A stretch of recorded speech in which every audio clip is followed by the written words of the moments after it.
This next part is dedicated to a man by the name of Edward de Bono, who was a Maltese physician, psychologist, author, inventor and broadcaster, busy chap, and he originated the term lateral thinking and wrote many books, including one on something called 6 thinking hats, which is a great technique to help making big decisions. What's your instinctive approach to decision making? If you're naturally optimistic, then the chances are you don't always consider the potential downsides to a decision. Similarly, if you're very cautious, you might not focus on opportunities that could open up as a result of making a favourable decision. Whatever your gut tells you, the best decisions usually come after you've explored several ways of viewing a problem. Now, 6 thinking hats is a way of investigating a problem or a challenge from a variety of different perspectives in a clear way, with the ultimate objective of getting to the right decision. The 6 thinking hats technique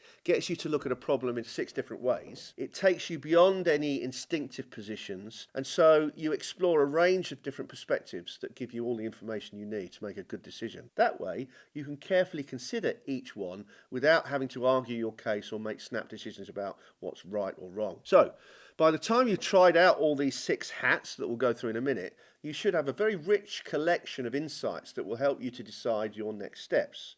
And here's what each of the 6 thinking hats represents. The first hat we have is the blue hat. We call this the conductor's hat.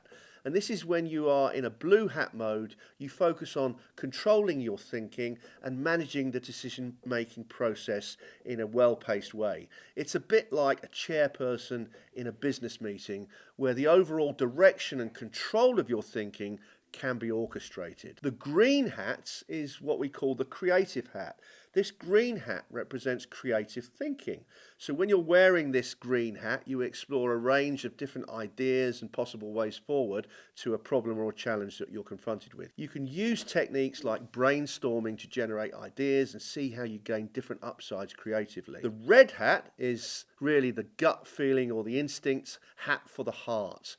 This hat represents feelings and instincts. So when you're engaged in this type of thinking, you can express your feelings without having to justify them logically. And this is where your gut feelings and instinct belong. The yellow hat is the optimist's hat. With yellow hat thinking, you look at issues in the most positive light possible. You accentuate the benefits and the added value that could come from your ideas. And if you're a naturally positive thinking person, you'll be very used to using this thinking style to deal with problems and challenges that arise in your life. But then, of course, we have the black hat, or the judge's hat. This hat is almost the opposite of the yellow hat, the polar opposite of the yellow hat, where it's about being more cautious and assessing the risks. When you're thinking in this hat style, you employ critical judgment and explain exactly why you have concerns when you're thinking with this hat on. And then we move on to the final hat, which is the white hat, which is the factual hat. Now, the white hat represents data and information gathering. Think about the knowledge and insights that you've collected already, but also the information that you're missing and where you can then get to with that information. And you'll often look carefully at numbers here to see if what you're proposing as part of a solution makes sense financially. So they're the 6 hats. Let's spend a couple of minutes recapping here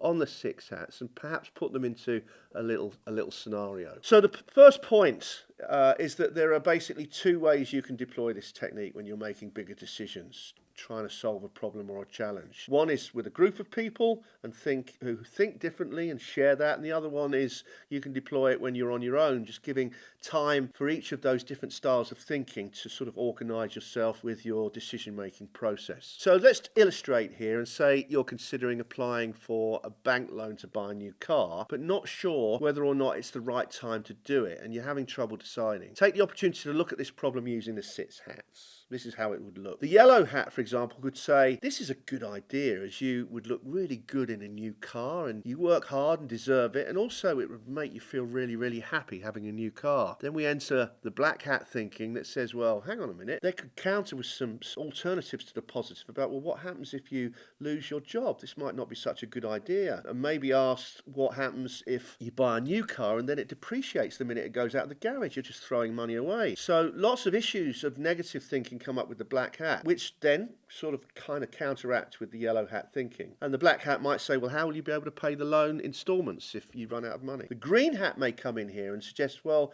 you could quite easily take out insurance to protect your loss of income in the event of losing your job, or maybe use the car to supplement your income at weekends by working as an Uber driver. So your green hat's thinking creatively to counteract some of the black hat thinking. And then your white hat would come in naturally and be crunching the numbers to see how much you could afford to pay from your income to cover the loan repayments plus the insurance needed to protect against your loss of income. Assuming the numbers make sense, then that could add weight to the favourable decision campaign. Of course, if numbers don't make sense, it adds weight to the let's not do it campaign. Now, at this stage, after the inputs from 4 hats that have thought through the decisions from different perspectives, we can then call on the red hat to ask the question, does this kind of feel right to do this right now? And then use the blue hat to organise all of the information in order to make a decision. So in very simple terms, when you use all of De Bono's hats, you're basically asking yourself some sound questions like, is this a financially sound idea? That's your white hat. What are the pros of this? That's your yellow hat. What are the downsides? The black hat. How could we develop this further? The green hat. And what does your intuition tell you? The red hat.